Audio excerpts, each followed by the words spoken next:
Minister గారు sir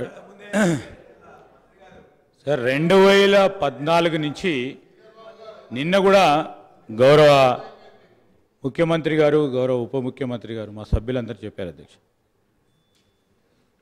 నీటి వనరులకు సంబంధించి 2014 నుంచే మొదలైనవి.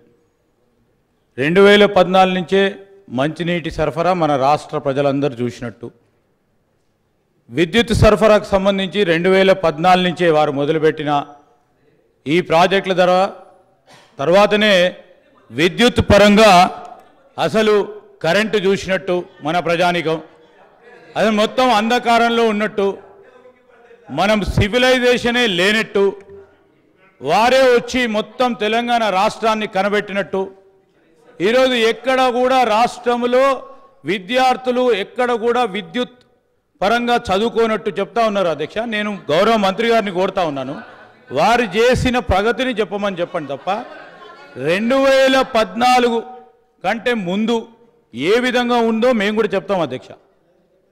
ఎందుకు మనం రాష్ట్రము ఏర్పడటానికి మనం అందరం కూడా పోరాటం చేసాము మన అందరికీ కూడా తెలుసు. విద్యుత్ కూడా ఒక ప్రధానమైన అంశం అధ్యక్ష.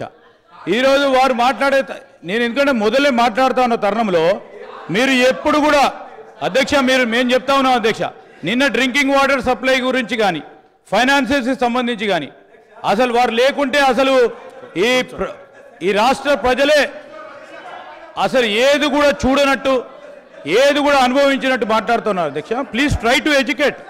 వారు ఏమన్నారు, మా డీసీఎం గారు లేచి మీ సూచనలు మీ సలహాలు ఇవ్వమని కోరినారు.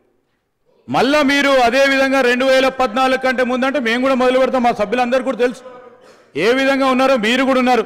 వారి ఇంట్లో ఇచ్చిన కరెంటు కూడా కాంగ్రెస్ పార్టీ అధ్యక్ష. ఈరోజు వారి ఇంట్లో ఇచ్చిన కరెంటు కూడా కాంగ్రెస్ పార్టీకి సంబంధించిన అధ్యక్ష.